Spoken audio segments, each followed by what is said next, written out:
called land justice by and for the people. So the people's land policy basically is maybe in the long tradition of land justice in the UK, starting with people like Gerard Winstanley, believing that the earth's treasures, the land, the water, should belong to all of us for the public good, essentially. And it affects us all. It's a huge issue. Who owns it, controls it, has access to it, makes decisions about it, underlies everything, whether it's an environmental issue, a housing issue, community, recreation, or food and water. So we feel that issues to do with land unite all of us. And basically our project is to develop discussion and debate about what we need. So even though we may all have our own personal views, the whole idea is to come together and develop ideas together about what we think we should be doing. And we want to contribute to a broad-based radical land reform movement. So our three principles, that some of our aims include, we believe land is a complete ecosystem, so we need a holistic approach. We can't just be looking at food or the environment or one aspect, we have to be looking at all of it. The people who belong to our project believe that land is a commons, a source of wealth that belongs to all, and the importance of the concept of stewardship. Tonight, this third one is particularly important. Decision-making about land must be fully participatory, democratic, and inclusive. So that's the key thing we're trying to work on in these three seminar series. It's something that is easier said than done. Right. So we're trying to gather a range of ideas, and then we work on our People's Land Policy document. And we've been editing it and updating it, and this seminar series is part of that process. And we want to work with others. It's not just us. We want to be part of a lot of people campaigning for change, including a Land Reform Act. So we develop knowledge, we discuss what needs to be done, and we come up with policy ideas. So far, we've had two series. One was land and the environment, and one was land and food. Both of those had three, and land and food, I think, had 4 seminars in it. And we've done some documents and updates for the People's Land Policy based on the wealth of information that we got, not only from the speakers, but participants. So now we're looking at land and decision making. And we've got 3 seminars coming up. This is the first one, looking a little bit at the theory as well as the practice, but participatory democracy, but also looking at the commons tonight.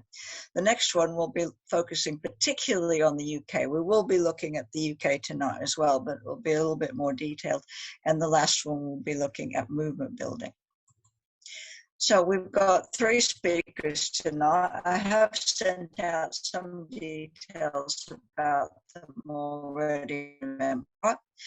So we've got Gabriela Sarmet, who's going to be speaking. Oh, without further ado, I shall hand over to Gabriela, who's going to start. And just saying on her behalf that she's not well tonight, so she's been quite heroic being here. So she may need to leave straight after her presentation tonight. So. Thank you so much, Bonnie. Should I start now? Oh, I'm just going to stop my screen share first there, Gabriela. Okay, no worries.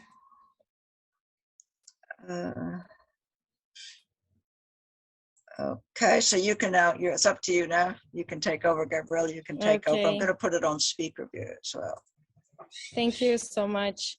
So hello, everyone. I'm just sharing the chat where I'm currently at. I am in a shamanic community called Terra Mirim that I highly recommend everyone to visit, to look at their social media website as well, because there is a lot about collective action and participatory decision-making that is being built here, not only in theory, but also in practice.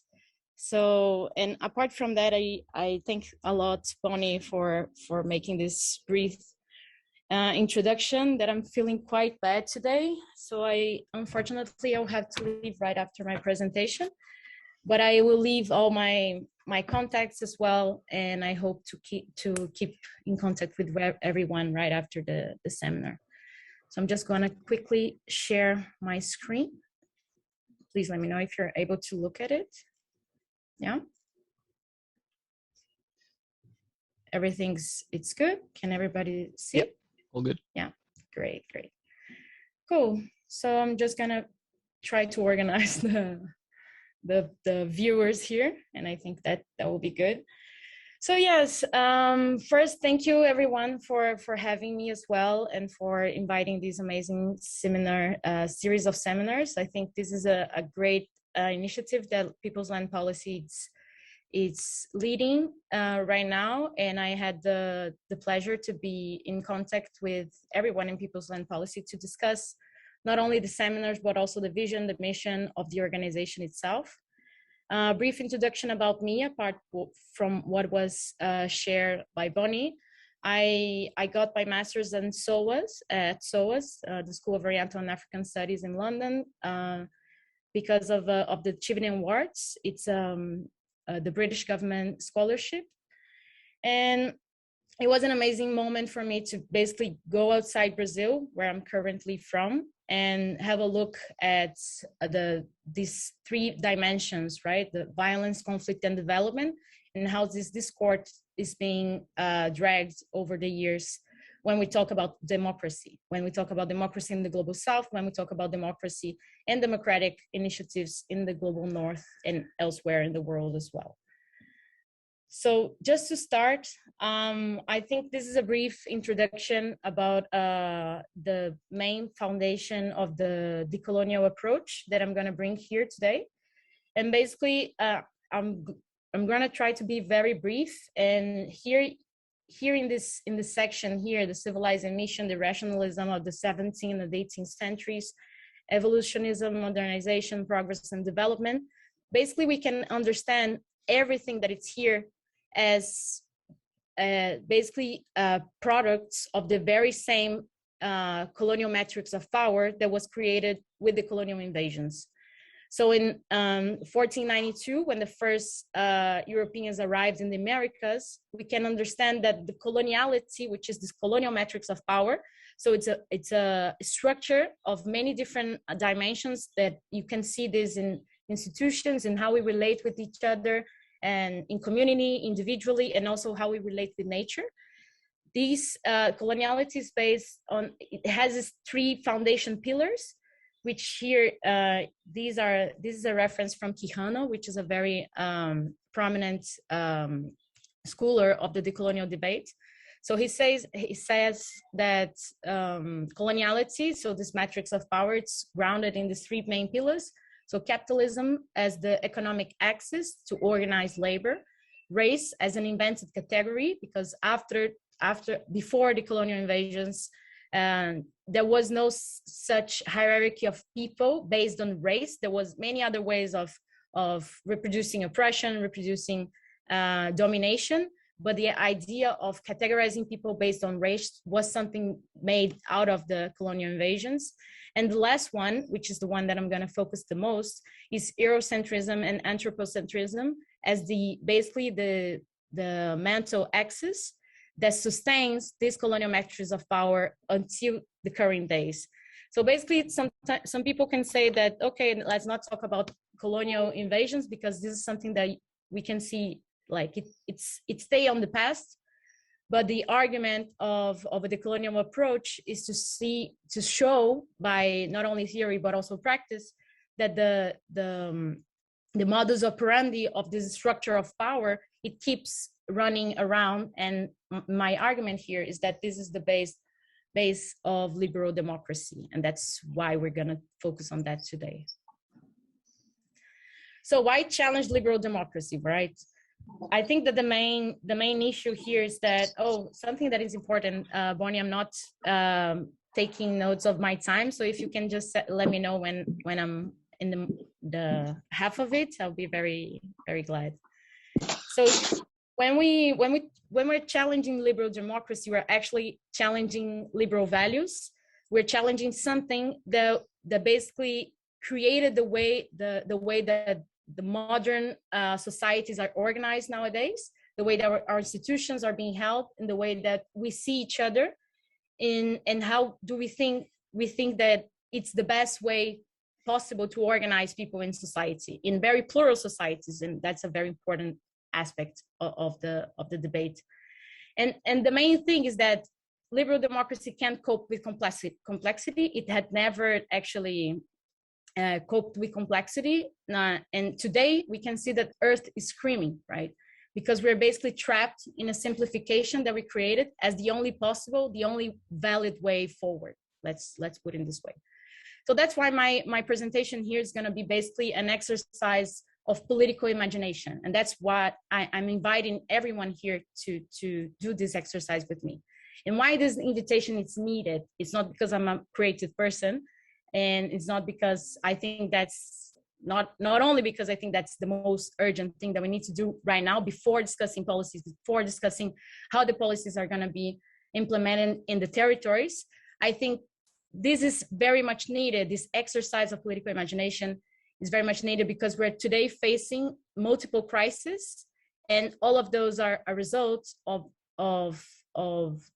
systemic violences that were reproduced in the past and that keep being reproduced until today, and that have prevented us from imagining, from dreaming about other possible worlds. And when we see that this system is in collapse, a lot of people have different perspectives on how to talk about this.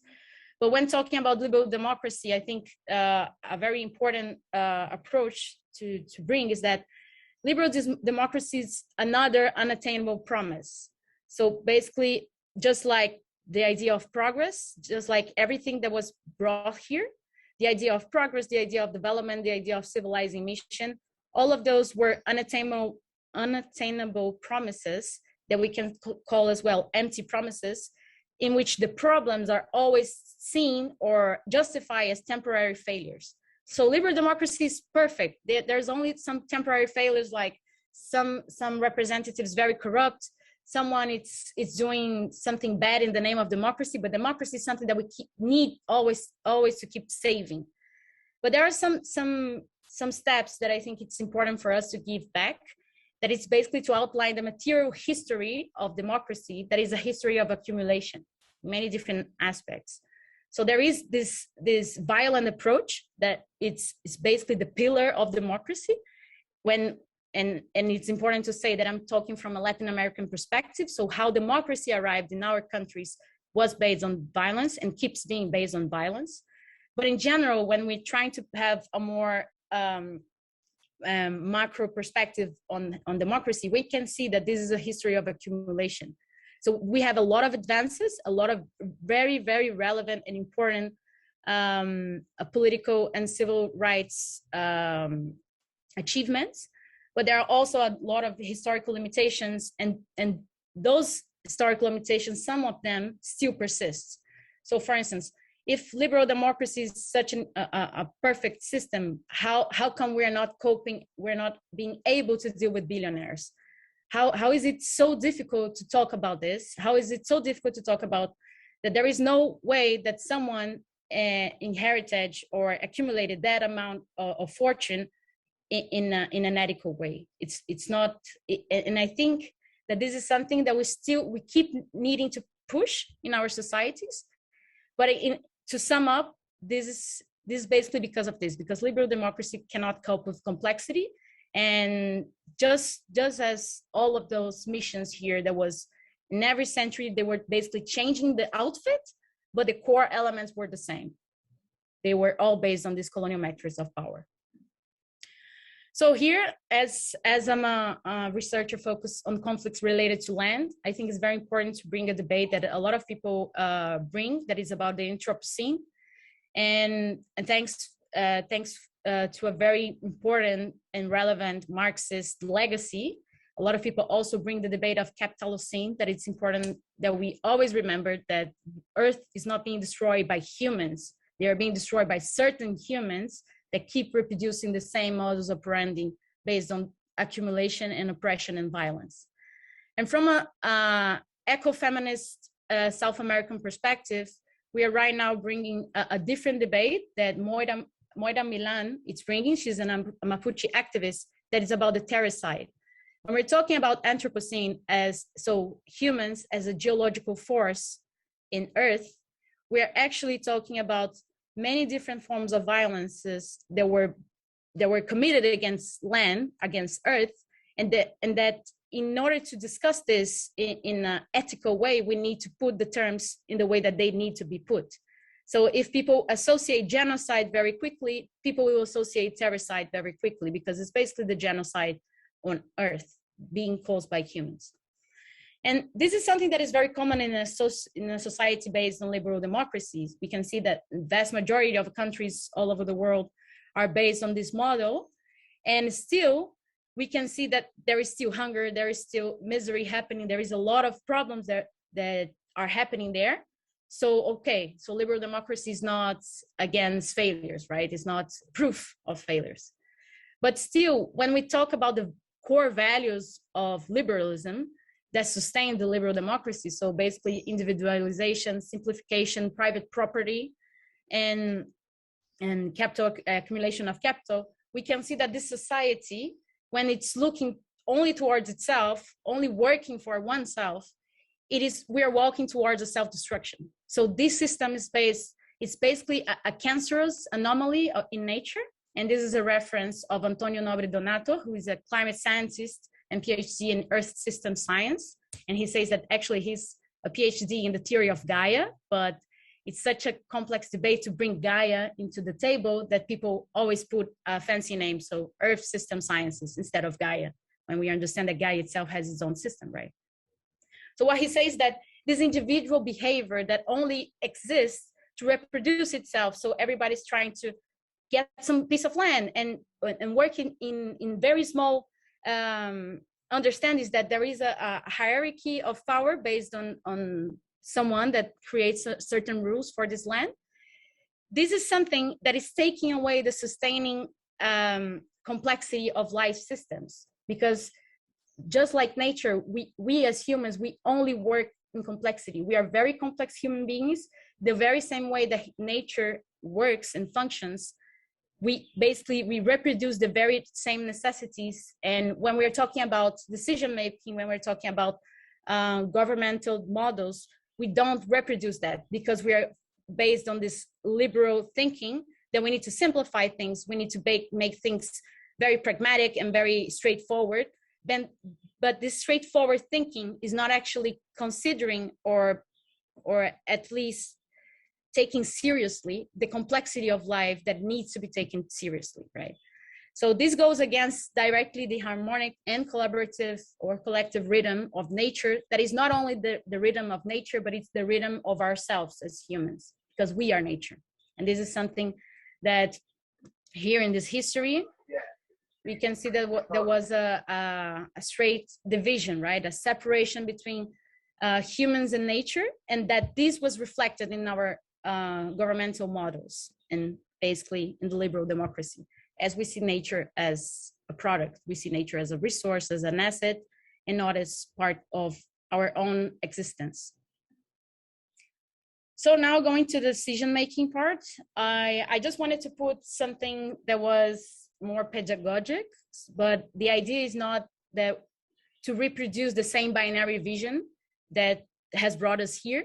We cannot reproduce the very same binary vision that it's basically us against them, that it's based on separability, that it's written here.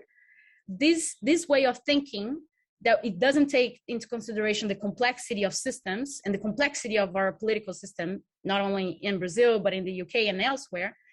This is something that we really need to take into consideration. But here I just put it in to basically to outline certain similarities. I can see some echo. I don't know if there is someone with the mic on, just to brief to the people in the organization. So basically in the representative democracy, we can see that basically democracy is ruled by rules and laws, usually written rules and laws. And in the participatory democracy, what it's very, very important is the orality. And it doesn't mean that we don't have rules or laws in any sort of participatory democracy model, but it means that the validity of orality is the very same validity than rules and laws, written rules and laws. And why in participatory democracy this is so strong and so valid? Because the core foundation of this model, it's based on trust and also based on commitment. This was written here as well. I'm sorry, I will put it here later on.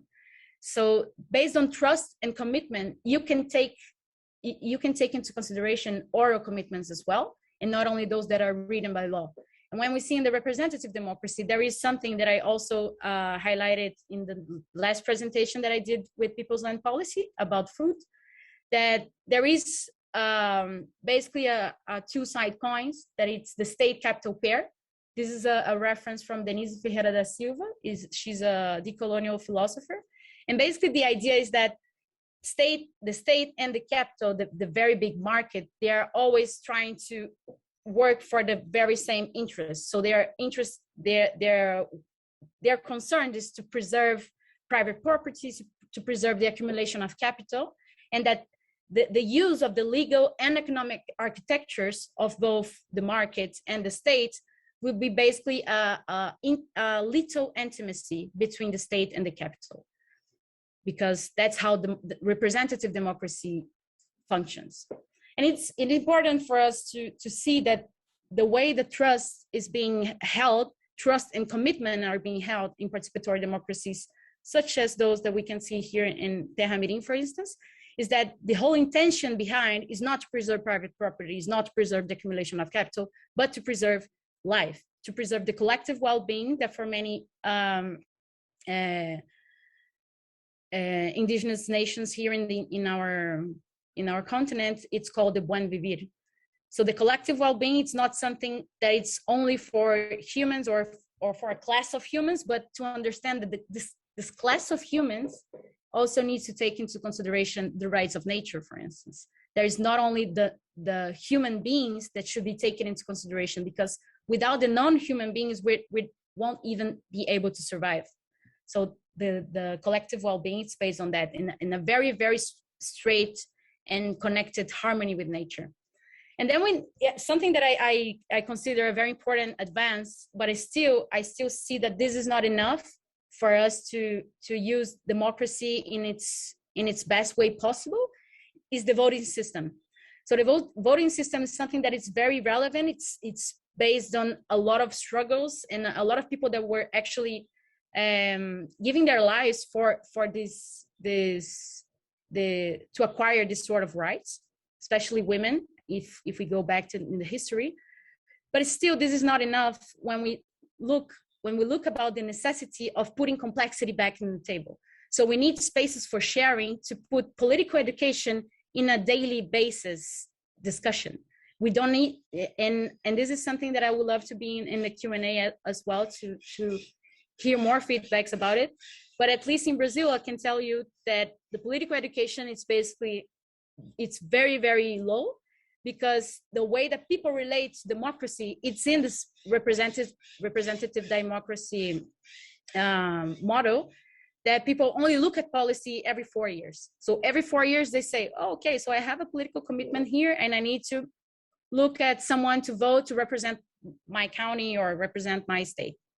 And then this person just really desperately needs some sort of food or some sort of material to work. So they accept some sort of exchange and to trade their basic right, that will be the right to vote. So based on this, on the material existence of democracy, we can see that the discourse is very, very important and very relevant when we're talking about democracy. But the way the democracy, the representative democracy is taking place, it's quite based on a simplification of rights that is not the way, is not a transformative direction. I think that's the best way to put it. So why the need to create the spaces for sharing is basically to allow political education in a daily basis, and to understand that the commitment and the trust that people have to feel when they're trying to organize themselves to decide on something, this needs to be a transformative and ongoing process. This cannot happen only for every 4 years, or it cannot only happen when people need to basically vote for someone to represent them. They need to be constantly engaged in the way that in the living conditions that are surrounding them, and also the projects and laws and basically every political decision that will affect their lives.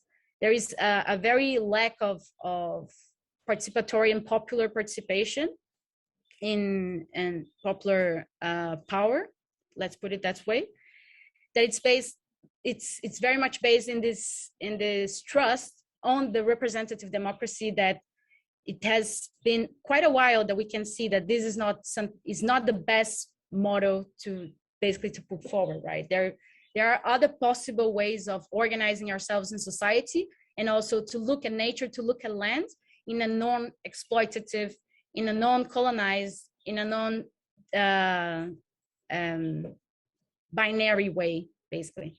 So this voting system, it's very much based on linearity, on the idea that, okay, so if we are not part, if politics is something that it should be with the MPs, it should be with those that are working with politics, it creates a separation in society that in real terms, it doesn't exist, because every sort of political decision will affect directly these peoples that will only have one representative or two to talk on their behalf in any sort of legislative or decision making spaces.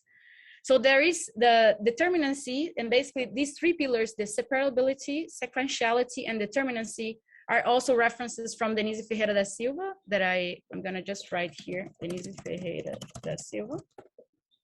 That is an amazing philosopher, and that she talks about this self-entitlement of representative democracy that basically created itself as a universal measure that needs to be replicated all over the world. And when we see the experiences in the global south, for instance, we can see that there is no such of universal measure. All alternatives are being rooted on the localities, on the territories themselves. So there is no way that we can just expect that we're going to find a way that a frame or a model of a participatory democracy, and we're going to reproduce this everywhere. This is basically the very same colonial behavior that was implemented in that scale line that I show in the second slide.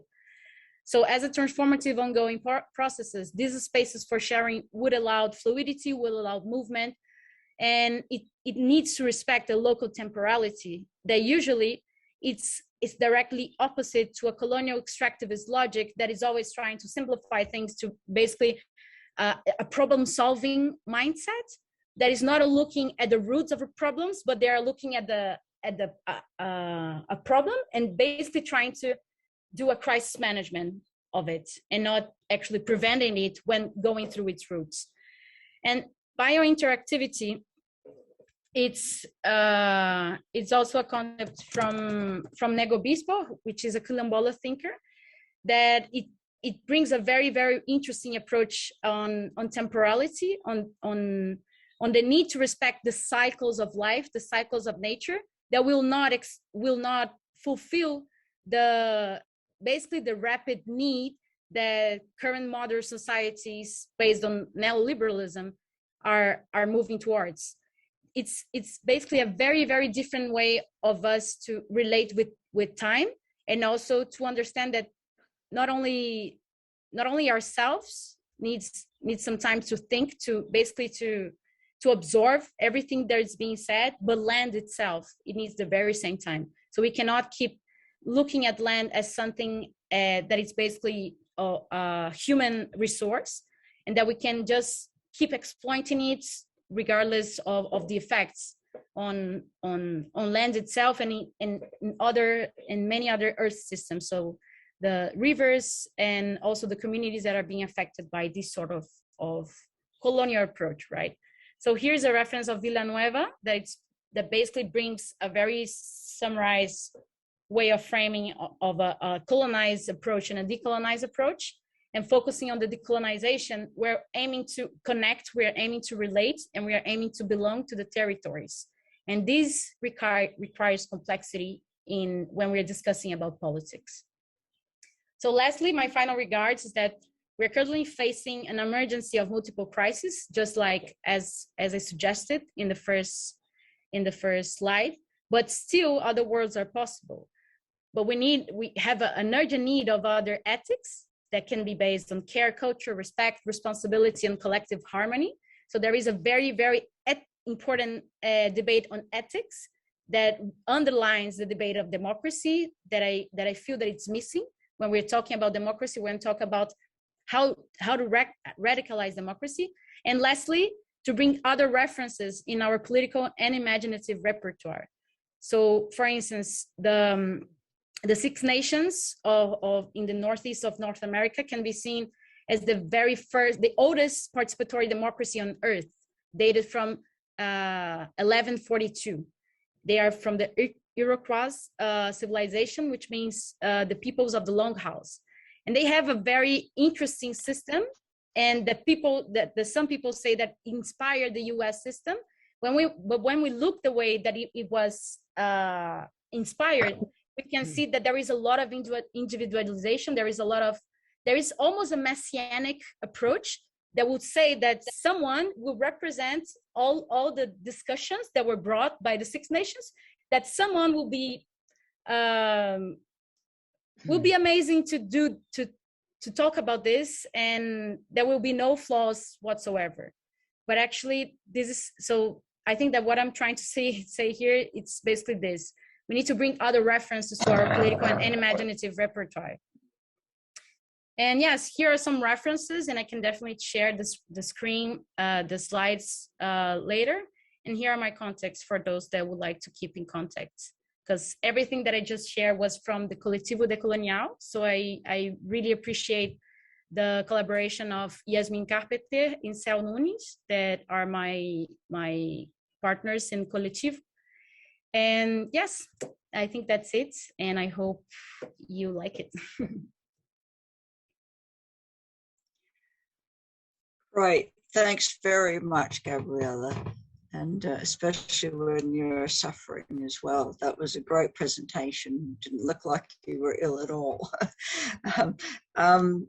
You do so well.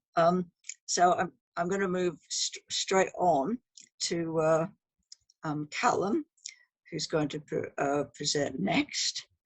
And hopefully you can stay a bit longer, Gabriela, but we understand if you can't. So Calum, over to you. Thanks, Bonnie. And I'm afraid I'm coming from nowhere more exciting than my kitchen in Peckham.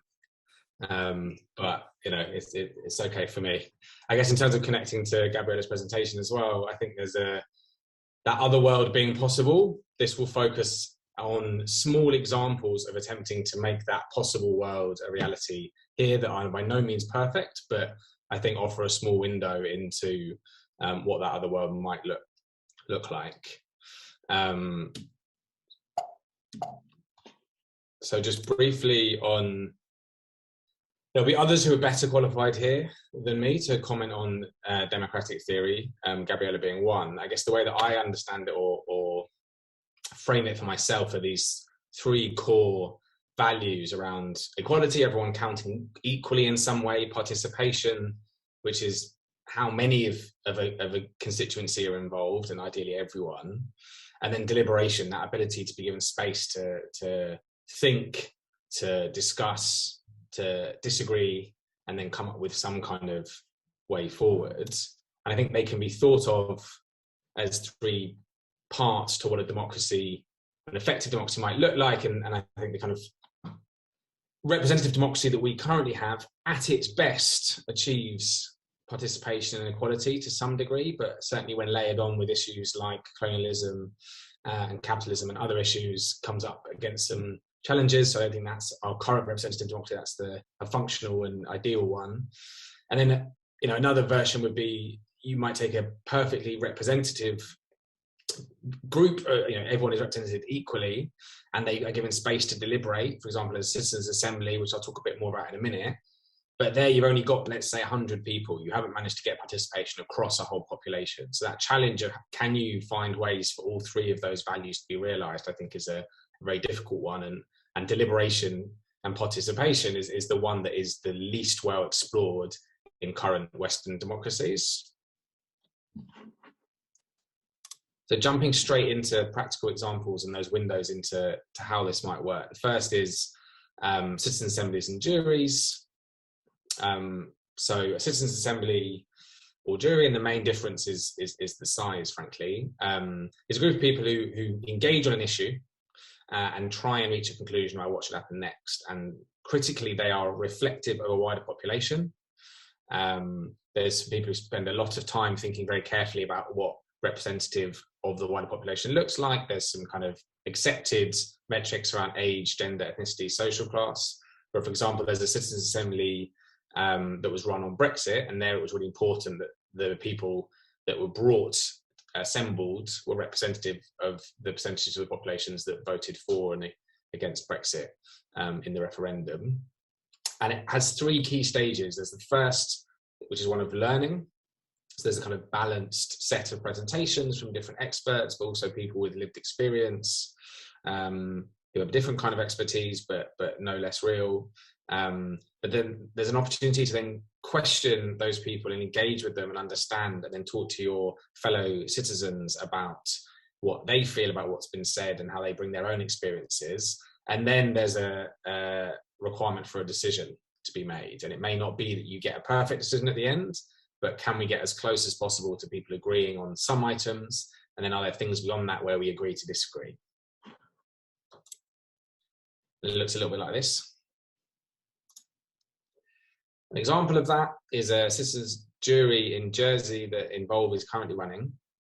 So in 2018, there was a petition calling for the Jersey government to basically have a look at assisted dying as an issue, with 1,800 people signing it, and that may seem small, but in the population of Jersey, that's not insignificant. That was followed up with a bunch of other kind of surveys that looked at that suggested people wanted to engage on this issue properly. But it's such a kind of morally difficult issue, whether someone should be able to choose to die or not. To just take a view as a politician is very challenging. And the idea that you're going to be able to represent the complexity of people's feelings about that is a very difficult suggestion. And so what they came up with was the idea of a representative group of people, 23, who would come and consider this question. And it's important the question is very clear for everyone, but should assisted dying be permitted in Jersey, and if so, under what circumstances? And they meet and they engage and they deliberate and they hear information and they discuss with one another and they try and come to a view. And just a couple of weeks ago, there was a conclusion that 78%, so crucially not everyone, it's okay if there is some disagreement, but 78% of jury members agreed that assisted dying should be permitted in particular circumstances: terminal illness, over 18, experiencing unbearable suffering, but also with a kind of caveat around safeguards and clarity about how to do that in a way that people think is as safe as possible. And this is an example of just, like I said, an issue that's very challenging, and sometimes it's quite difficult to expect politicians to stick their neck out and deal with these kind of issues when it's a very polarizing issue. And you see in lots of countries at the minute, issues that are polarizing, politicians either taking a view they need to pick one side or deciding not to engage at all because they're nervous that the feelings of anger of the side that don't like what they choose will be stronger than the feelings of support from those who do like what they've chosen to do. The interesting question then, which we're still waiting to see what happens next, is then the responsibility of government to implement those recommendations. And this is a really interesting question. There are some people who talk about binding citizens' assemblies and juries, where whatever their conclusion is must be implemented. The issue with that is these people may have been given some time to consider the information and come to a view, but they aren't spending their entire lives, and nor are they being paid to think about how to govern effectively. So to move that difficult decision entirely away from people who are being paid to frankly make difficult decisions onto a group of citizens and say government doesn't have to make a decision at all, also kind of lets them get away with it. actually, while it's important that these people's views are central to what comes next, actually the organisation that's the people who are accountable for the decision is the government. Those are the people who are paid to be accountable, and where accountability structures are in place, whether they're sufficient or enough or not is a whole nother conversation. But there is that often that what next of making sure that you design the process in such a way that government takes the recommendations and puts them into action. Another very different example of participatory democracy in connection with land is of community land trusts, and I happen to have worked at the London Community Land Trust, so I'm going to talk about that specific example, but keep it broad enough that it's relevant in other contexts as well, I hope. So community land trusts are, for those who don't know, set up by ordinary people to develop and manage assets in a way that they are the steward of it. And it seems the language that you used earlier on, Bonnie, seems very similar to some of the principles that underpin the community land trust movement. And I imagine there are significant overlaps in various different geographies.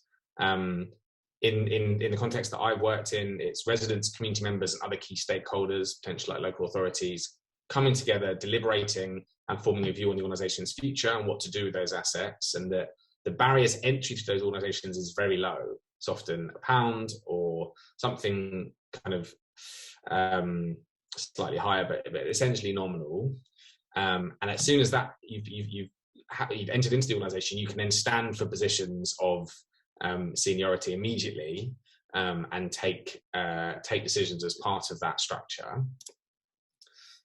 I guess from a really practical perspective, there's only been one in London so far, which is St Clement's, which is 23 homes, and it's part of a much wider development.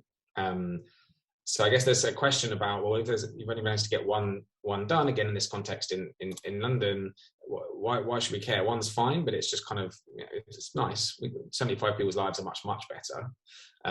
But is that big enough? When people talk about land, they think about whole counties and countries and the world and issues like colonialism, which touch the lives of everyone rather than just the lives of 75 people.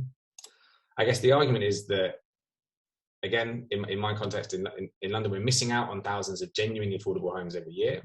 So in Berlin, democratic housing is responsible for about 15% of all new homes. Here it's 0.6%. There are some logical jumps to be made here to get to the last point, but essentially housing starts in a few years ago, around 12,000 in terms of affordable housing starts. Adding even just an extra few hundred would be pretty significant, particularly if they're genuinely affordable. But adding as much as Berlin would, if you match the percentage, would be 5,000, and that would be a major contribution. That's lots of people who would be housed in somewhere they can actually afford. The second is this, you know, if we're to build all the homes that are as genuinely and permanently affordable as people need them to be, it both needs to be and frankly should be with the support of the people who are here already and who want to stay here and can't afford to stay here. And my experience is that this is a really important part of how people engage with those in power, and it's never going to go away. But for this to be the primary and in some cases only way to engage with the decision makers on how your neighbourhood changes doesn't feel sufficient. And there should be other ways that look slightly different, that give you scope to engage with politicians in a different way. You need different routes in to be part of making decisions. And often when you're doing this, it's you're making them let you be part of a decision, and it can be unpicked very quickly if they change their mind or if you stop paying attention. The third is this idea that every time a new bit of a place is changed, it's really disruptive. And that can be both good or bad. At the minute, it's not even discussed. You do the thing and it's well, certainly again in context of London, it's almost always, well, the provision of homes on balance is more important than any other element to it. And I guess the way I would want to think about it is disruptive can be good or bad.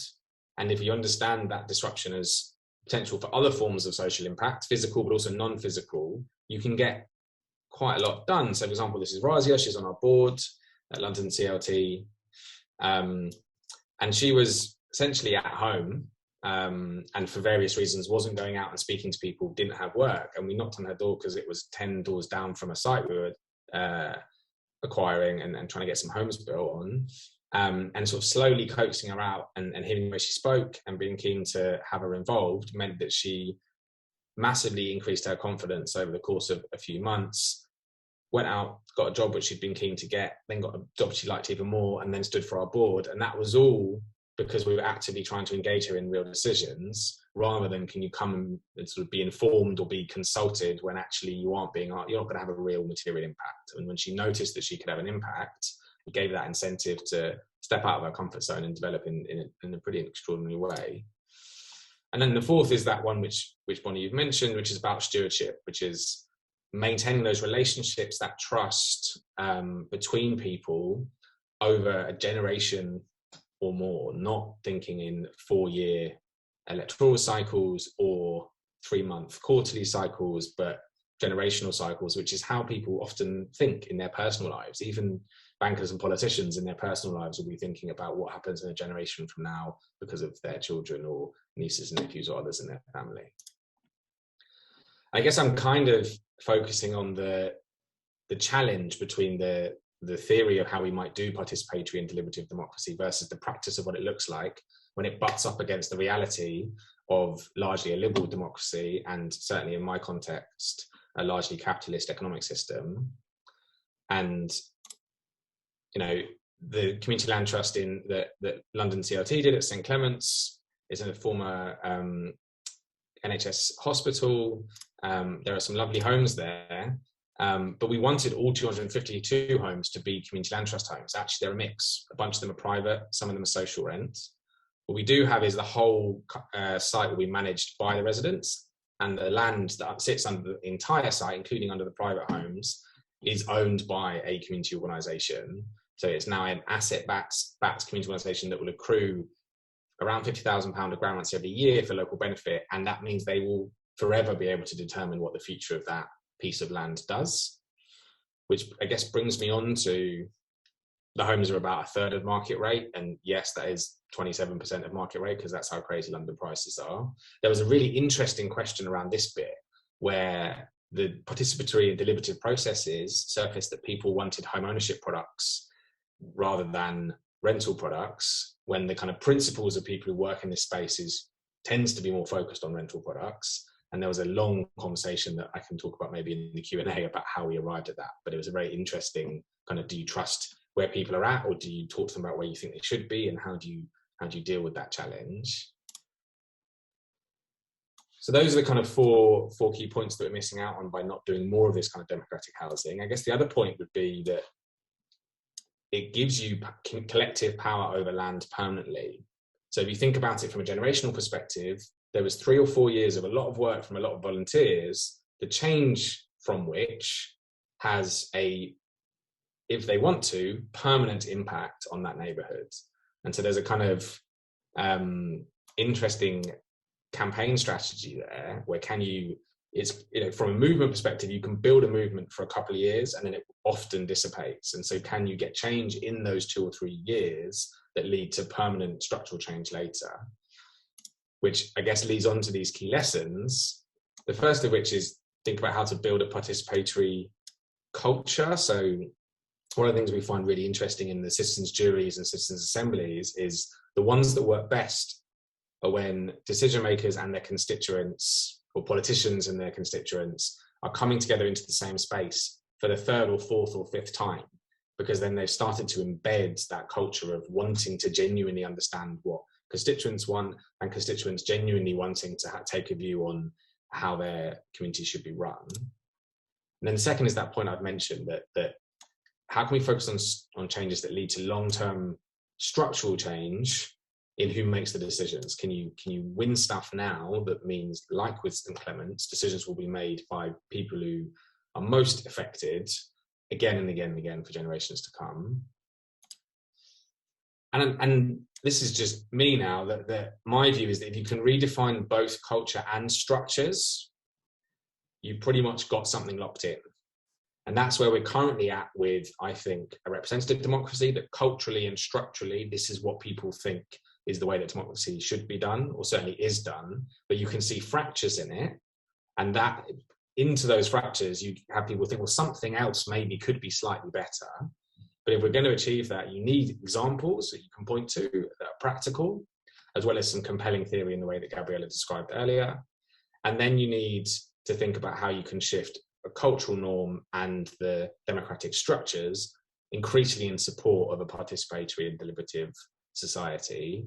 And you can also do that in the shorter term in an organisation or in a locality, rather than going for the entire world or an entire country.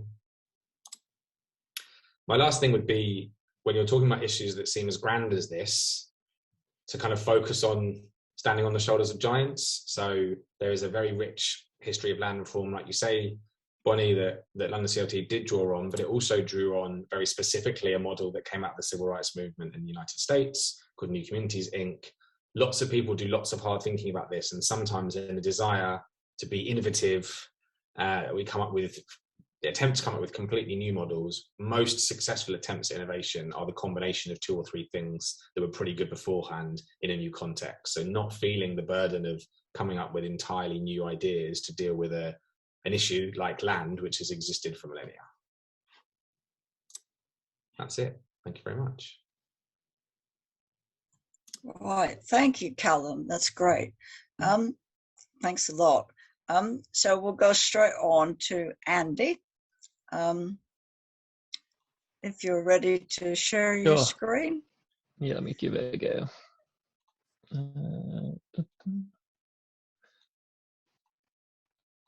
And obviously, if people are thinking of questions they want to ask later, you can start putting them in the chat. Yeah, thanks very much for inviting me, and thanks to People's Land Policy to join this kind of urgent debate.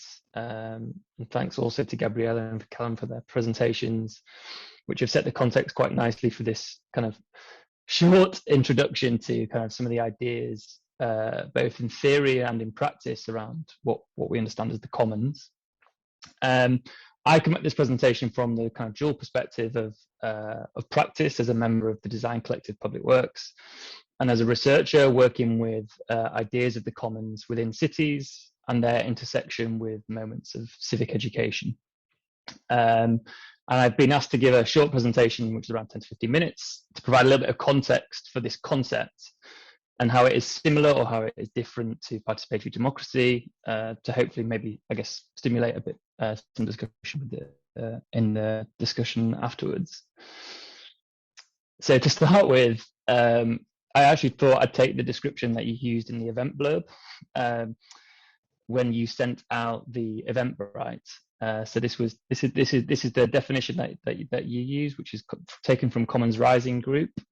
So by commons, we mean people self-organizing to co-produce and co-govern resources that they recognize as important for their livelihood and well-being and that of the planet.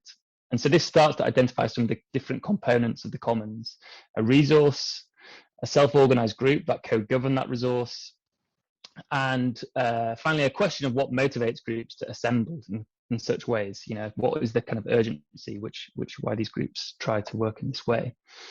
But maybe we're going to take a few steps back now and look at kind of some of the origins of this theoretical concept and see how it has materialized in some examples. So I guess the origins of the ideas of the commons, at least from my perspective or from a European perspective, can be seen to originate in the concept of common land, which was associated with our kind of medieval societies, a shared land, which was a resource which could be used for grazing, for hunting, by common folk. So the land was not owned privately, it was not owned by the state, it was not owned by private interests, but it was there as a shared benefit for all who used it. And what has subsequently followed has been a process of land enclosure. This is where kind of land has been brought into the private market through processes of state legislature or capital interest, and it's no longer being held in common for all, but is then a closed private community who have access to that land. And this idea of the alternative or the common governance of land was then further critiqued by someone called Garrett Hardin in his paper Tragedy of the Commons. And he argued that resources are always exploited by individuals. But I think this is an incredibly reductive view of the commons, and also one which excluded many case studies which were successful common pooled resources which were shared by all for the benefit of all. And it was used as a kind of further economic argument to justify enclosure, to justify privatization, to further kind of, I guess, the neoliberal agenda within how we manage our public resources. And it wasn't really until Elinor Ostrom really kind of revived this concept of the commons from the field of economics that we started to challenge that kind of traditional view. So she actually showed through her studies, which won her the Nobel Prize, that how resources could be managed effectively without government control or privatization. And she demonstrated this with multiple case studies, including things like fisheries, forests, other natural resources. Ostrom's understanding, however, is primarily an economic one, with her interest being about economic efficiency. So of kind of community-based resource management and how it could overcome resource overuse and depletion. But since kind of Ostrom's revival of this concept, it's since become quite a diverse and interdisciplinary area of study. Urban studies, geographers, climate scientists, architects like myself and many more have become really quite interested in this idea of the commons. And current debate has shifted beyond the kind of economic imperative towards the political act of commoning, and is now applied to both material resources like those examples of fisheries, as well as immaterial resources such as knowledge or culture or ideas of kind of the digital sphere or digital commons. And the focus is now on how the common sits beyond traditional spheres of the private, or ideas of the market or ideas of the public, that being like the control of the state. And the common sits outside these spaces. And Louis Vallon and Dobson said that they introduced the idea of commons as an activist practice in opposition to both the state and the market. So one of the main theorists around the commons, and particularly the urban commons, which I guess relates to kind of the land justice's interest, maybe more with kind of like land resources, is Stavros Stavridis, who's an architect and academic in Greece. And he argues that common space is not public space as we know it, space given from a certain authority to the public, nor is it private space, if by this we mean space controlled and used by a limited group of people. But he argues that communities create common space, and space used under conditions decided on by those communities. But importantly, they remain open to anyone. And I think this is quite an interesting distinction between this idea of something that is distinct from the private sphere. It's also distinct from state to kind of top-down governance. So, like for example, a public park, the council is still responsible for, or the municipality is still responsible for the maintenance and the upkeep of the park, but everyone has access, so it's a kind of public good. You could look at a private park or like a gated community. Let's say the gated communities are kind of southwest London, where they have these private managed exclusive membership of a kind of shared green space, and then this idea of a common, which is collectively governed and it's stewarded, and that idea of stewardship comes up again, which is stewarded by a community outside of kind of traditional state actors, but it also still has a wider public use. And so others can join and they can contribute, they can participate in the management of that resource. So primarily there are the three main components of the commons.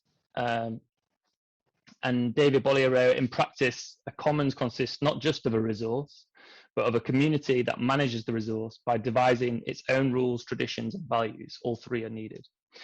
So these three key components, the resource, these can be, as I said, physical, what we might understand as material resources, things like forests, urban gardens, water, or immaterial resources, ideas of knowledge, examples of kind of digital commons like open access programming. You have a community who manages this resource, or steward, and here the concept of kind of stewardship is really important. The community are in essence managing this resource for a wider benefit for all, the wider common good, rather than trying to enclose that resource to an exclusive community. And then finally, you have this idea of an action, commoning in the sense of a verb. And this is really about the kind of governance and about defining the rules which govern the resource been kind of collectively commoned. And here's where Bollier argues that values, traditions, and rituals are also important in setting up how we manage and govern these resources. So a kind of much excited example of urban commons is the Urban Project. This is something that I've been working on from the London perspective, but this example is actually in Paris by and it was initiated by a practice called AAA. And it's about building a kind of network of civic hubs within 3 cities in Europe: Bucharest, Paris, and London. And this is one of the Paris hubs, which is AgroCity in Gennevilliers. And it's a hub focused around closed loop ecologies and urban food grain, but it has the 3 kind of key elements of the common. It has the land, which was temporarily occupied and transformed into this space for urban food growing and composting, as well as the self-building of a hub for education and meetings. This you can understand as the resource. Is a community of commoners. So this project was initiated by an architecture practice called AAA, but is actually run by a non-profit community organization. And that has an open governance. And that is the kind of where we tie then into the act of commoning, which is the shared management of this resource for the benefit of all people and planet. So this talks about the daily maintenance and the reproductive labor, which goes into the operating of the space, or the act of commoning. And David Bollier went on to say in his paper about commoning being a transformative social paradigm, he writes, more than a political philosophy or a policy agenda, the commons is an active living process. It is less a noun than a verb because it's primarily about the social practices of commoning, acts of mutual support, conflict, negotiation, communication, and experimentation that are needed to create systems to manage shared resources. This process blends production, self-provisioning, governance, culture, and the personal interests into one integrated system. And governance, therefore, becomes a central and vital part of the commons. How do you remain kind of open and inclusive, but also a defined community who agree the kind of the rules and principles of a kind of collective stewardship, management of a resource? And I would say that from experience and from practice, these are really fluid and dynamic processes. There's not kind of like a blueprint that you can roll out. There's not like a template. It's really about this community who come together to opt in to steward something. It's about deliberating and making decisions about that resource and working iteratively. Things will change. So they tend not to follow ideas of kind of like consensus decision making, and actually maybe can be in instances more conflictual, but ultimately seeing the kind of benefit of a kind of productive conflict or productive disagreement. So ultimately, it's for the group who manage this resource to draw up the rules, the agreements, the governance processes for decision making. But a central motivation is around kind of political and spatial justice for what we can understand as the wider common good. These processes of establishing correct governance, they take time. There's often conflicts within the group between different parties, different views and opinions, but ultimately this process is one rooted in ideas of kind of co-production. And these processes also require the kind of capacity building within the group of commoners. So sometimes this requires facilitation from outside. You might need mediators with certain skills around things like conflict resolution to provide participants with the skills needed for the long-term success. And Doina Petrescu and Constantine Petcu, they wrote that kind of their interpretation, going all the way back to kind of Ostrom, was that collective governance is key for the kind of the resilience of these commons, as it involves an agreement and a shared concern not to destroy the resources on which all members of the community depend. And so there's a tension here between actually the moments where this group, this community who are stewarding this resource, where it interacts with the rest of the world. So where it conflicts against kind of like the problems around that we discussed earlier around kind of liberal democracies, or the problems around kind of the capital interest of privatization within cities, for instance. So there's always a tension between kind of this community who are an active community and where that interfaces with the existing world that we live within. And so I guess some of my own work within practice has been about setting up a urban hub within London in Poplar. And that kind of process of working with organizations and groups to build this kind of collective hub together. And this is where the kind of importance of kind of networks is really important. And I think maybe can also relate to some of the things that Calum was saying about, if there's one example of a community land trust, well, actually from that successful example, we can then scale and start to build kind of networks, which would actually start to spread the idea elsewhere. And also it's really about visioning that idea of visioning other worlds and visioning other ways of organizing. So I see value in these kind of small green space projects or these spaces within cities as examples of a kind of real world visioning of an alternative way of organizing. And so maybe just to end and maybe go back to Calum, this is Lilac, this is in Leeds. This is the Lilac stands for Low Impact Living Affordable Community. And from what I know about this project, I would say that a lot of the kind of principles of the commons are there within the way that they organize. I think they follow a slightly different model to community land trusts, but quite similar in terms of a kind of shared stewardship of the land. The mechanisms that they put in place for tenants is based all around affordability, but also about having a low impact on the planet. So this is another example of a kind of a housing project which maybe looks at a different way of managing a shared resource, which again is land and housing. And I thought I'd end it there, but also just to say, I'm more than happy to share, but a lot of this is kind of grounded in theory as well as practice. But maybe just to end on this kind of, we're clearly all into our Venn diagrams, or at least me and Calum are, but I see the commons at this kind of intersection. It's how we want to organize, steward land in the context of land justice.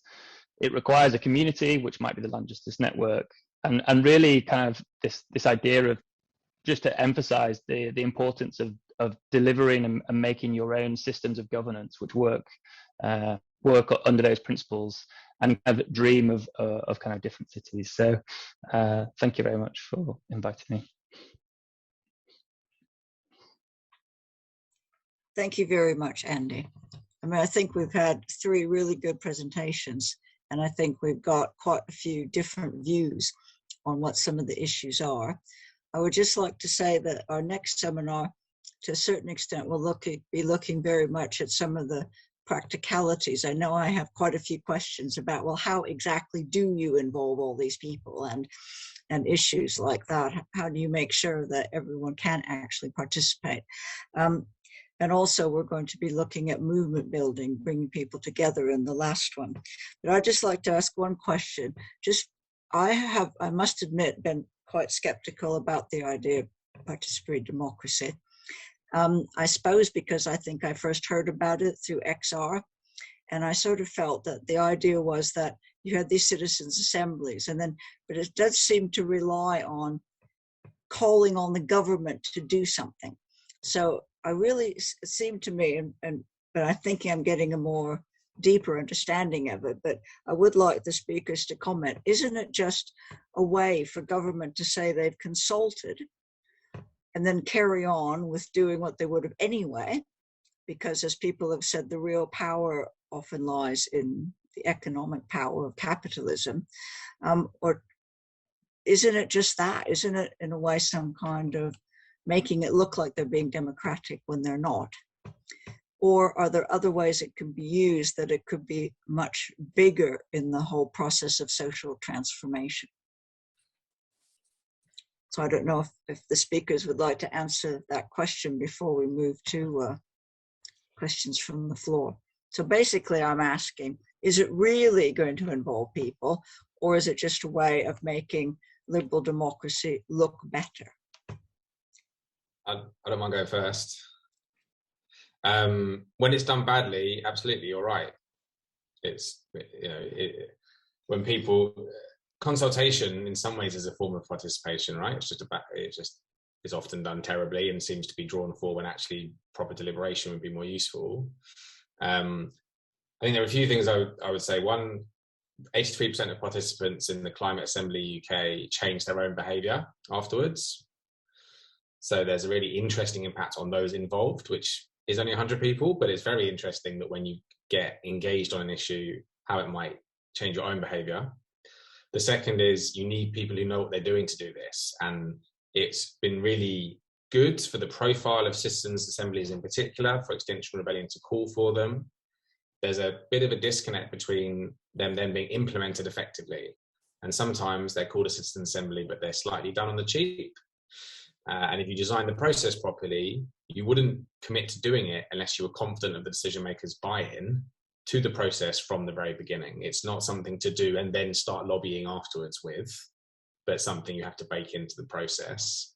And I guess the third thing is there's a kind of cumulative effect that even if you fail on the first two things, despite having tried, if you keep asking people to consider real information about a subject matter across the country all the time, then you get this cumulative effect of people being knowledgeable about something and being able to determine whether politicians are doing what they need to on it or not, and demand more say because they actually realize they know the answer better than the person sat on the news. So there's a kind of longer term reason for doing it, which is about the democratic education of a population, which I think is helpful. Thanks a lot. Andy, did you want to comment? Is the commons different, do you think? Because you put it almost as if it's you've got capitalism, you've got the state, and then you've got the commons. So how does it work in relationship to these two things that are so much more powerful than the commons? I mean, I touched on it very briefly at the end about the kind of the tension between where these communities who are practicing common interface with whether it's the state, whether it's about access to getting the land in the first place, or you know, other interests, other forces from the outside. I would say, I mean, echoing Calum's point about the kind of wider democratic education process, I think that is taking part in these communities and actively participating in trying to realize an alternative vision is an empowering process, and it might not necessarily be successful every time, but involvement in that is the kind of, I guess, what the political act of commoning is ultimately will lead to I guess greater uptake of these sorts of initiatives. So I think that's important, but yeah, I think, I mean, the way that I guess the way that's the kind of maybe the way that I interpret it is it, and where maybe ideas of the commons and what I like about the commons as a process of kind of collective stewardship of resources is that those resources can be large or they can be small. We can talk about a small patch of land within Poplar, but you can actually really get your teeth stuck into that. And I think where I kind of sometimes get put off is when the scale gets too big. And I quite like the kind of tangible aspects of working within a commons kind of based principles. There's no reason why it can't be scaled up to things like managing entire forests or managing larger resources, but I guess there's a kind of tension around scale, perhaps. Okay, thanks a lot. Alec, do you want to take over? I think there's already been a few questions in the chat. And yeah, sorry, I hope everyone can hear me. So yeah, I've offered to help with the questions and moderation. So I noticed that Charlotte Hollins, was it, had a question, and Charlotte, you were also talking about your experience, I believe, with a community ownership farm. Charlotte, did you want to raise a point? Yeah, I did. Thank you for that. My question was, if we're going to get this into the political system, you know, and work from the top down as well as the bottom up, has any of the panel got any recommendations for how we build some of these processes into law to make governments accountable, basically, for those decisions with community consultation, involvement, assemblies, and so forth? How do they think that's possible, and do they think it's possible? Thanks, Charlotte. Andy, do you want to start with that? So, I mean, partly for me is kind of, I guess, working tactically and demonstrating like how these ways of operating can be best practice. So Calum's example of a community land trust is a brilliant example of a way of stewarding land to deliver on affordable homes. And as a kind of collective movement, I think it's one that is growing within the UK, or at least from my kind of watching from the outside for the last few years. That's the impression that I get. So I guess there's an aspect of being tactical in terms of trying to influence I guess political decision makers and policy writers about the values of these other forms of practice. So I guess that's kind of like my first instinct. And then I think the kind of idea of being tactical also means you kind of like have to be strategic with which battles you pick and choose. I think groups like Land Justice, as well as like other organizations are better placed than say I am to push towards policy change or working, at the kind of top at the kind of the top level. So I guess there's a kind of you need the examples of successful projects which have maybe a different set of values to be able to demonstrate that actually there is a different way of doing it, and that's where I see the value of both working together. Thanks, Andy. Calum, did you want to add anything? Yeah, happy to. I would say that I think I popped in the chat as well, that most transformational change comes from a combination of kind of outside agitation, is the way I describe it, where you're building movements for these sorts of ideas and practice, and that is building serious power. So if you manage to the amount of power you had to build, I think it was 1,000 people in a room with the Mayor of London to get St Clement's and 23 homes built, and that means that you can maintain the relationship and the accountability mechanism, but then also having that combined with champions on the inside of power structures. I think this is a good thing and needs to be done more. If you just do it based on logic, this is a good idea, you might persuade someone because it might happen to be in their interest, but often you won't get any kind of wide scale change. So shifting away from how do we argue for this as a good thing, which should be done, but spending more time on and how do we make them do it is a real challenge, I think, for lots of people who are interested in radical ideas, because by definition they're interested in the idea often and want to kind of get into the detail of that. And so I've seen people who have spent 10 years thinking about the idea but haven't spoken to anyone about a piece of land yet. And when you're set up as an organisation that's meant to be trying to get land in a community, that to me is difficult. I think you only get a very particular constituency in a community interested in that kind of thing. Great, thank you, Calum. Thanks, Charlotte, for the question. I should have mentioned that if anyone wants to raise a question, they can raise their hand as well, rather than just put something in the chat.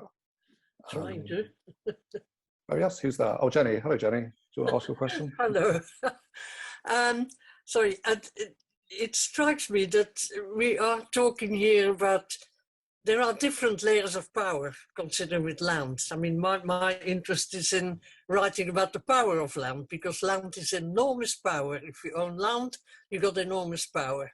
And yet that is very, very little talked about. When you think about Chomsky's book, 400 pages, Understanding Power, and land isn't mentioned. On the other end of that, if you look at the Fabian pamphlet in 18 whatever, they came to the conclusion that to live, you got to pay for, you cannot live without paying for somewhere to stand.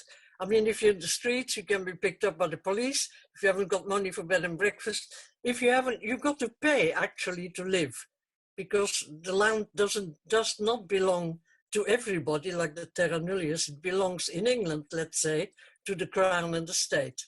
So ultimately, if you got that lovely project commoner there, if the government tomorrow said we want to put an army barracks there, they can just say we're going to pay you and it's gone. So we got to understand that there are various layers of power. And I agree with everybody said in the sense of we're building up understanding, we're building communities. I think that is the most brilliant thing that can be done. But ultimately, unless we challenge the real power, which can take it away from us tomorrow, we'll always be in that, if a country becomes fascist, like Germany or God knows, America in the next election, then they can take it all away from you. And there must be some political education that understands that, so that we can more and more begin to think in real terms about where the power lies and what we need to do. And I'm not a pessimist, but I'm a realist. And being a war child in Holland in the war, I know what happens when fascism comes in. You don't see it coming. And all those things need to be in your mind, the way you set the project up, the way you try to defend it, but the way you will also take part in actually challenging the real power. And I think that is part of what the community can do very effectively. And if we don't do it, we're always in the situation where the real power is not with us. And not being pessimist, but being realist, I think people need to be educated in the sense that if they vote as somebody who understands, and not get waylaid by emblems on a bus or whatever of slogans, you know. But so education and political education is of great use, because that will allow people to make proper decisions. And that real power needs to be acknowledged so that we are as well as able to defend ourselves and collect communality between those various projects. You get communality in a project like that, but all those projects needs to link to become really meaningful as an element against the bigger danger. So, great, thank you, Jenny. That was bigger power. Fantastic. Great. Calum, do you want to talk to the idea of layers of power and how do we engage with this? Yeah, can I go? Hello, I think the idea of focusing on who has the real power is right. I think one of the challenges is people do it before they have done the work themselves. Yeah. So kind of speaking truth to power is one of those classic maxims, and actually speaking truth to power is quite easy, particularly when you've got Twitter. What's more difficult is the long-term graft of building it to the point where when you do speak truth to them, they listen. And so I guess there's a kind of just being a bit, sometimes the kind of challenging power without having done the work to build up to ensure they listen is done early, and that would be my only reflection, really. Yeah. Calum, can I just say, when you spoke about equality, there is a difference between equality and equality. And what you was actually talking about was equality, not equality. Equality being, we fed 300 refugees, and we've given them all sausages. Now that is equality. But in fact, if there are Jews and other people in there who can't eat sausages, you have actually not fed those. And to get equality, you got to all feed them to what they need. Do you see what I mean? Yeah, equality is not the same. And what you were talking about, you were aiming at equality. But you called it equality, but it's different. I understand now about your superior understanding, but I've seen differentiations around equality, equity, and justice being different ways of describing how you might. I mean, like we say, we're equal under the law, and of course we're not, because if a big landowner and one of his vassals commits, let's say, an ordinary offence, they get fined £10. It probably means that the farmer can't feed his family and the rich person hasn't lost anything. But that is equality under the law, but it's not equality. Do you see what I mean? I do. And we confound it too much. And we need to get used to talk about equality, which is what's really important, not equality. Yeah? Great, thank you, Jenny. Sorry. Andy, did you want to have any comments to this? No, I think... Yeah, I mean, I agree with questions of power and how all this interrelates. but I don't really feel like I can add anything that would really further the discussion. That's okay. Well, thanks very much, and thank you, Jenny, for that question. I see Fran has her hand up. Fran, would you like to ask your question? Yeah, I'd love to. Can you hear me okay? 'Cause my internet's been a bit sketchy. Yep, we can hear you. Yeah?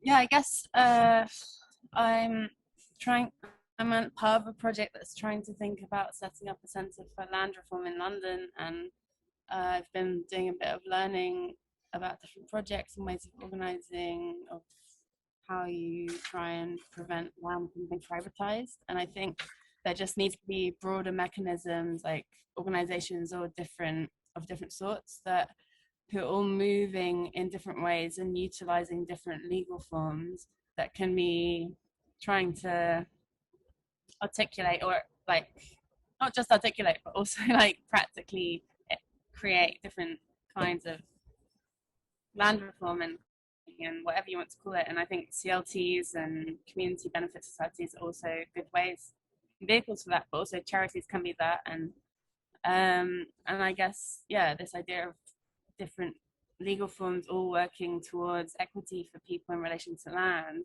prioritizing mainly those who've been excluded from access and decision making regarding land, to decommodify it and work towards redistribution. And I just would like to ask the speakers, like, do they have any pointers in terms of like what kind of networks exist at the moment for that kind of, obviously I feel like there's a lot of like very like nascent conversations, not very nascent, but it's like educational as this is, it's like spreading the word and like trying to put it together, which is really good and really valuable. But like, are there any structures that exist, or any, I mean, I know there's like a national CLT group, but yeah, what are the mechanisms which we can tap into that we can try and work together, basically? Yeah. Great, thank you, Fran. Andy, do you want to go first and give us some inside knowledge? I guess, yeah, forums like this are one thing, but they, we will draw a certain audience, and how we go beyond that is huge. And I think I get trapped in the kind of the local bubble, in that I work quite closely with a place, and tap into a lot of the local networks around that place or around that geography, and sometimes need to take my head out and link up. So I think the kind of the networking of all these organizations and groups is really important, and that's where I was invited to this event through Richard, who's part of Just Space, and I think that kind of network organization for activist community groups within London is absolutely vital for this. And I think that's where maybe Land Justice Network also comes in. I think I always struggle with how do you, when you're kind of so in the detail of a project or a moment, or setting up a particular project or a land trust, whatever it might be, sometimes it is quite hard to also have the capacity to then start to network. And sometimes you require other organizations to be doing with that sole purpose, to be doing it for you. And so that's where I see the kind of the need for groups such as these. But I don't have a kind of silver bullet, I'm afraid. Maybe Calum has some other insight. I think there are a number of networks that are really good. And you've mentioned the National Community Land Trust Network, Just Space, and others. I think they all have their own focus. In my experience, when networks with different but connected focus is the moments they'll come together is when there's unfortunately, trying to come together strategically and proactively is very difficult. And the most likely opportunity for them to come together would be if there's a collective threat. So if there is something where it feels like something is being done that then brings them all into one space, and then that level of organisation then allows them to then translate it to proactive work after having defended the thing they come together to defend. But if you want to be more strategic and proactive about it, then it is an interesting question about whether there's enough overlap in interest and overlap in values and kind of style as well to do what people do best so they can be greater than some of their parts on certain issues. Yeah, I think that's really interesting because obviously the thing that we're all here to talk about is an urgent issue. Like it's a shared crisis of like land and like inflation and capitalization and like financialization. And so yeah, I guess just it feels, I don't know, I guess I totally understand what you're both saying. And yeah, it just feels like unless there's like a local specific cause, the fact that there's a national cause, like, is that not enough? Like, I don't know what we. Sorry, Fran, I think you broke up at the end there. But I think you were talking about the importance of having a national sort of cause for land justice and moving it forward. Is that about right? Have you reconnected now? Yeah. Oh, yeah. Okay. Yeah. Cool. Well, Bonnie, actually, I don't know if you want to say anything to that point, since obviously that's something that you've been trying to do with the group. I'll say something briefly, and then Viv, I think, has a question as well. I think we are having a seminar on movement building. Whether or not that will come up with any brilliant ideas, I'm not sure. But this is why I think we focus on land, because we do feel that land is a topic that does unite so many people. So it could be housing, it could be environment, it could be community spaces. And that's why I think if we could get, and the Land Justice Network, we talk about the Land Justice Network, but it doesn't actually exist anymore. And we are one of the remnants, shall we say.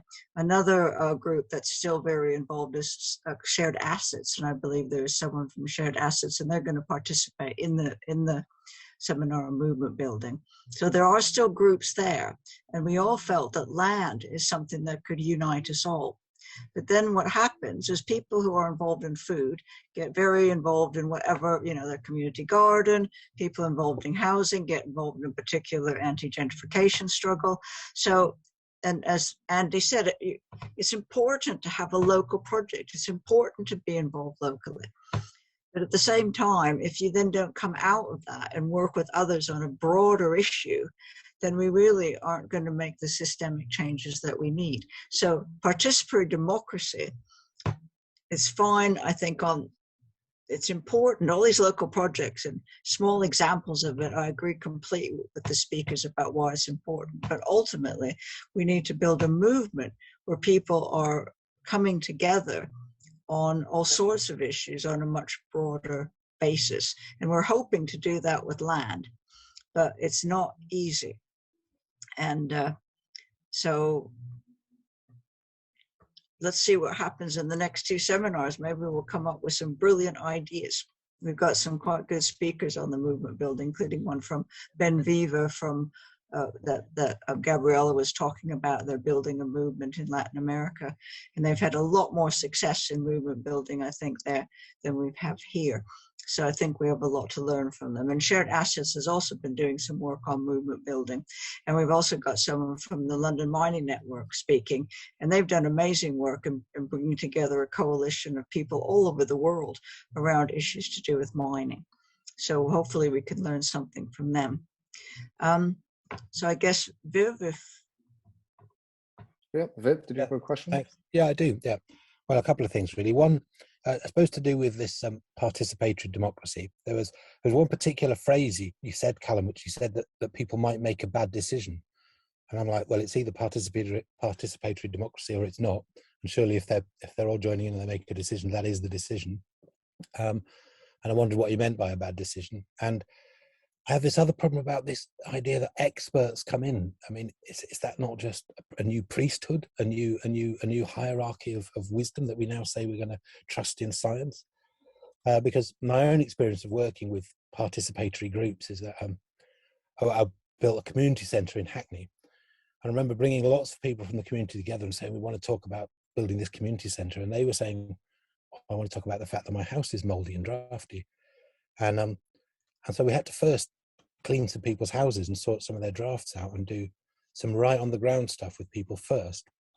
And that is part of democracy. Whereas when you say, actually, we insist that you come and participate in this big decision, often what you're doing is just tearing people out of the reality of their lives and asking that they buy into some other sort of disconnected system. So there's three things. Do we become based on experts?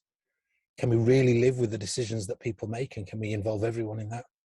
And what happens if actually the things that people want to deal with are right at the grassroots? I was saying we already deal with the bad decisions. Depending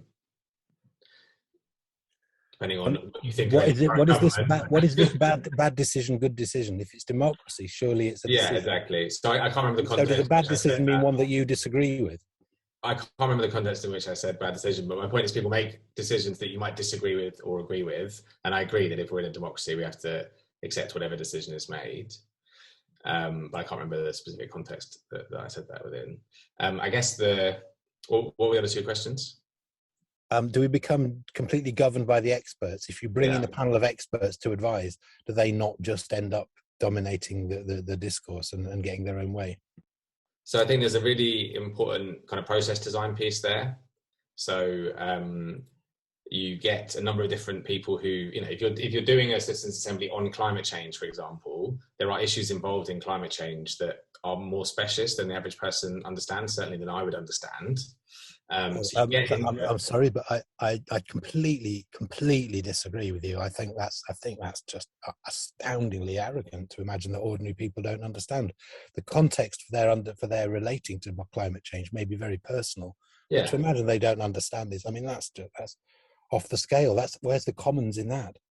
Well, okay, I'm saying I'm not an expert on climate change, and I could benefit from input from other people. And the way that it works is you're given that information early on, you're able to question it, engage with it. You then can dismiss any part of it that you don't agree with, and then engage with your fellow citizens beyond the experts before forming a decision. And our experience is people want to hear information from those who spend more time thinking about that, in the same way that if the person who sat there wanting to find out more about climate change is a plumber, they're an expert in being a plumbing. So there's the kind of, people do have specialist knowledge on things, as do those who have lived experience of a particular issue you might be engaging with, which you will also have come in and do expert input. So our experience in running these processes, people are pleased to have been given a really wide range of views from people who have thought about this from a professional perspective, as well as those who have an experience of it. And that allows them to form a view that connects in with their own experience in the way that you say, that climate change will be affecting them in a direct way. And they'll engage with the information they've been given and their own experience to form a view that they can come to some kind of consensus on. So I don't think the idea that experts don't provide any value lands with the people when we work with them. Thanks, Calum. Andy, did you want to make any comments at that point? I mean, maybe just to add, within these projects, I think kind of capacity building within the groups is important, and recognizing that certain skills don't exist within the groups, which would be helpful, and sometimes that does involve bringing other people in to share their knowledge, but also recognizing what existing capacities there are inherently within the group. And that is, really valuing different forms of knowledge, including knowledge of experience, lived experience, everyday knowledge, and recognizing that all these contribute in the creation of a commons, and they all have a value. So that's my kind of view. Is there are moments where if we're going to build capacity, that there are moments where maybe you would look to an external support. So yeah, thanks. Great, thanks, Andy. So I think we've got time for 2 more questions. I think there's one from Joe Woodall. Did you have a question you want to ask? And then John afterwards. I mean, sorry, yeah. It was just a little bit about, I guess, on the subject of building networks. Andy, you mentioned that the Our Urban project was part of something wider, and you'd imagine this sort of ecosystem of civic hubs. And I just thought that maybe I'd be interested to hear a little bit more about how that works.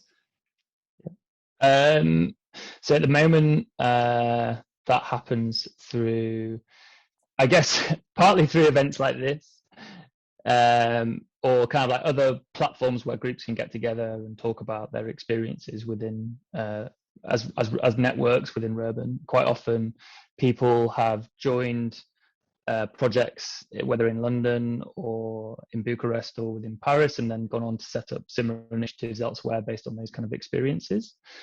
So that kind of idea of a network is maybe a network of kind of solidarity between groups and organizations. So trying to exchange learnings from different places, which might be relevant in different places. We do quite a lot of we've had moments of exchange between, say, the Paris hubs and the London hubs in the past. It doesn't happen enough. I mean, maybe to emphasize, to go back to Fran's point, you know, like how do you make sure that you build the bigger picture and build the kind of those networks strongly, as well as being really rooted in the ground. And I'm definitely guilty of being too focused in the kind of everyday of trying to build the networks locally rather than thinking about how all the hubs interrelate. So that's something that I think we can all work on. But yeah, the network at the moment, there's a lot of information that is held on the kind of Urban website, which kind of gives some, you can download some PDFs about setting up different components of the projects, but it's not an effective network if we're going to kind of build them in every city in the world, I'd say, at the moment. Thanks. So. Thanks, Andy. John, I see your hands up. Did you want to have a question? Sorry, John, you're on mute.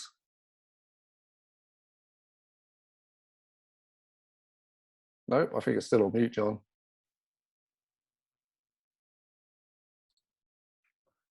Is that better? Yep, we can hear you now. Right. Have any of you or any of your organizations been interested in a land value tax, which would create much more equality and achieve far more for your different efforts in different ways? And it seems to me that it's important that you do join with other groups who are fighting for this, which would make a big difference to society. Thanks, John. Calum, would you like to, do you have any comments on the land value tax? No, it doesn't work on issues of housing and land. London Community Land Trust, I think there's a lot of values that overlap, and that people would be keen to see more kind of tax on wealth.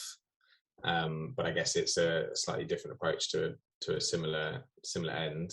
And I guess it comes back to that kind of network movement building question of, I think the best way probably to do that would be to start with, well, there's a question about whether you start with the issue you want people to coalesce around, or whether you just start with the people you want to work with and you figure out what the issue is that you can build a consensus on. And that's a genuinely difficult thing to try and figure out, because sometimes if you get a really neat answer, lots of people will coalesce around it. So I don't have a view on whether the land value tax is the thing that you could get people to coalesce around as a land policy issue or not. I imagine you guys would all be better placed than me to know whether that would land or not. Thanks, Calum. Andy, do you have any comments on land value tax and its role in your projects? I mean, I don't know enough about it. If I'm completely honest. If it is about redistributing, I mean, like thinking about mechanisms for land and how we give greater access more fairly, greater equity. I mean, absolutely in favour of, and I think, yeah, but I don't know enough about the actual mechanisms or what it would involve. So it's just something I'm not very familiar with. But that's what it would achieve, of course, amongst other things. Yeah. Great. Thank you, Andy, and thank you, John, for that question. That's an interesting point to maybe bring up in the other seminars about movement building and how we come together as a community more. I think now that it's nearly 10 to 9, I'm going to pass over to Richard, who I think is going to be closing up the session. Thanks, Alex. Hi, everybody. I hope you've enjoyed tonight. I don't know whether you've been to any of our other seminars, but we have had several since COVID began. And it's all part of our project to really see how we can bring more and more people together from different scales. You know, whether you're more active at a local level, or whether you're involved at a regional or national or international level, we think it's really important to do a lot more connecting work for the reasons that some of you have said, that there is a need for a lot more education on these types of issues. And we do need to connect our mobilising work much more effectively if we're going to be able to really challenge where power lies at the moment. So we would ask for further input and support from you. We do send out a kind of evaluation after each of these seminars, not just asking for your feedback, but asking if you've got any ideas on the policy development side of what we're doing, and also asking whether you would be interested in taking part in some working group discussions that we have on different topics. We'd really welcome lots of positive yeses to that when we send around the evaluation email. As a reminder, we are starting from a document called Working Towards a People's Land Policy.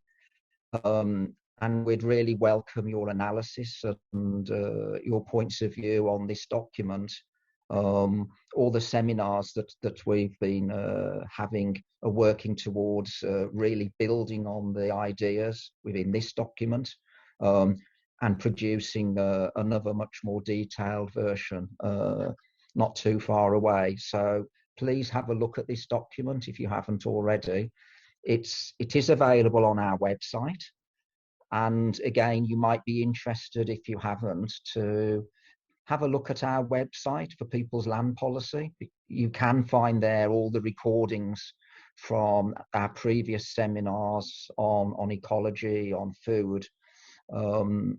And we do try and post interesting, relevant information around land reform, such as the current fashion for land commissions in different UK cities, which is quite an interesting mechanism that we might want to give more attention to.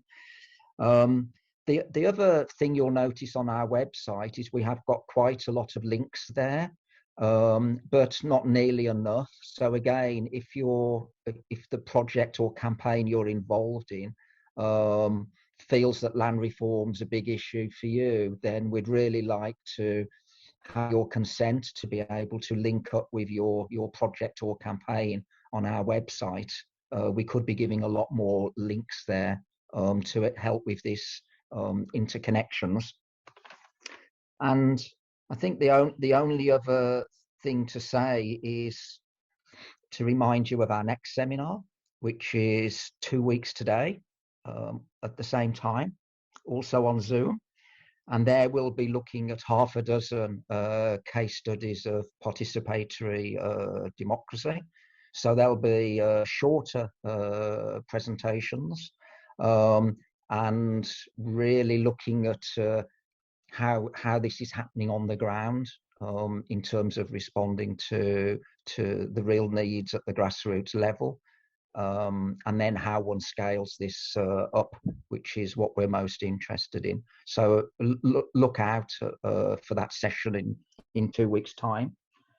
And I think I can't add any more, Bonnie. I think that's just to say thank you to everyone for coming and for all the great contributions, and hope to see lots of you next time. Thank you very much. Thank you, everyone. It was brilliant. Yeah.